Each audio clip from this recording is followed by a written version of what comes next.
Hello guys, welcome back to our channel. Mummy আজকে কি বানাচ্ছো? আজকে চিংড়ি মাছ দিয়ে পটল ভাপা করছি। কি কি আছে? এই যে চিংড়ি মাছ, তারপর একটু নারকোল আর কালো সরষে, সাদা সরষে আর পোস্ত, আর কাঁচা লঙ্কা আছে। কাঁচা লঙ্কাটা পোস্তের সঙ্গে বাটবো, এটার সঙ্গে পুরো চিংড়ি মাছটা মশলা মাখাবো। পটলের ভেতর থেকে বীজগুলো সব বার করে ফেলেছি, এইটার ভেতরেই চিংড়ি মাছগুলো সব যাবে মশলা দিয়ে মাখানোর পর। ওকে, তো দেখে নিই। সর্ষে, দু রকমের সর্ষে আছে, সাদা সর্ষে আর কালো সর্ষে, আর পোস্ত আর কাঁচা লঙ্কা আর জল দিয়ে মিক্সি করে দেবো।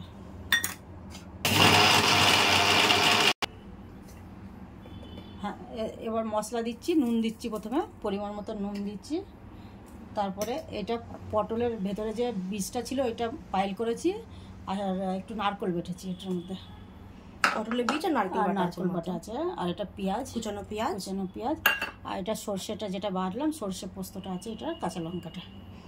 এবার একটু নুন দেবো, নুন দিয়েছি, হলুদ দেবো, আর একটু কাঁচা সর্ষের তেল দেবো এর মধ্যে।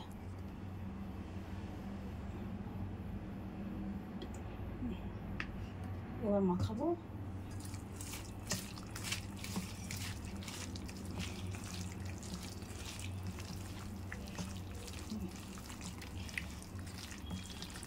এবার মশলাটা পটলের মধ্যে মাছটা দিয়ে ভরবো।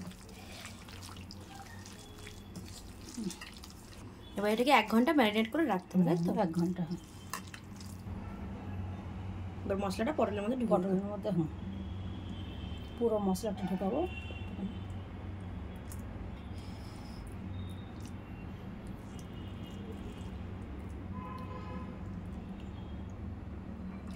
সব পটলগুলোর মধ্যে মশলাটা এরকম করে ঢোকাতে হবে।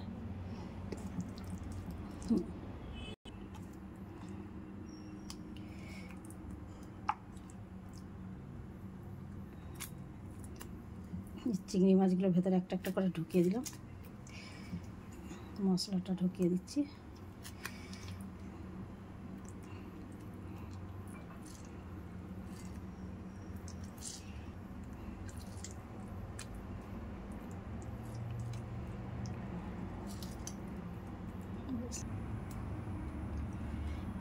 ময়দাটা দিয়ে মুখটাকে এরকম করে করে দিতে হবে, নাহলে মশলাটা আবার বেরিয়ে যাবে তো মুখটা দিয়ে। তাকে মশলাটা বেরোয় না, তার জন্য মুখটাকে বন্ধ করে দিতে হবে ময়দা দিয়ে। ময়দা দিয়ে।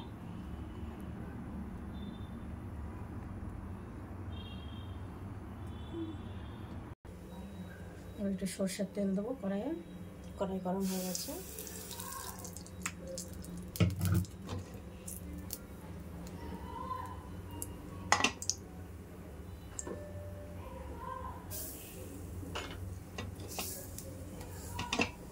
হলুদ,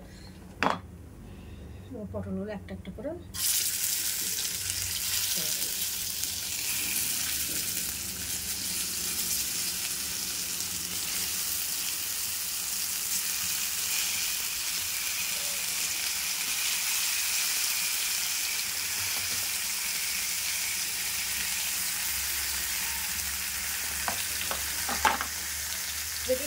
ভাজা হবে না, এটা ভাজা হবে, ঢাকা দিয়ে ভাজতে হবে। পটলটা একটু ভাজা হয়ে গেছে, হালকা দেখে বেশি কতটা ভাজা হয়েছে।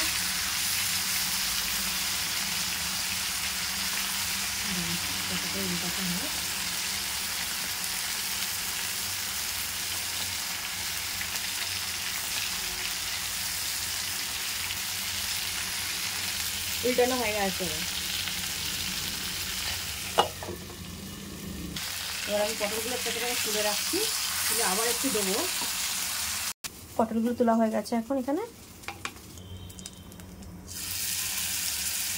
যে রিমেনিং মশলাটা ছিল, এই মশলাটা দিয়ে একটু রুই মাছ আছে, ওই মাছটা দিয়ে আবার পটলটা আবার ভাপা দিতে হবে। সিদ্ধ করতে হবে, ভাপ দিতে হবে।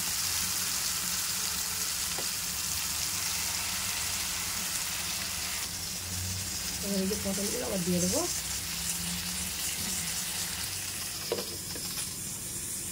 গ্যাসটাকে আস্তে করে ভাপ দিতে হবে। खुशबू बहुत सुंदर आ रहा है मम्मी। बन गया है हमारा। ভালো গন্ধ এসছে না? খুব সুন্দর, খুব সুন্দর। এটা বানিয়ে খেয়ে দেখবেন, এটা খুব ভালো লাগে খেতে। হয়ে গেছে রেডি। এখন আমরা সার্ভ করবো। আমরা ভাত খাবো, আমাদেরও খিদে লেগে গেছে। যদি আপনাদের ভিডিওটা ভালো লেগে থাকে তাহলে লাইক করুন, শেয়ার করুন আর সাবস্ক্রাইব করুন। Thank you.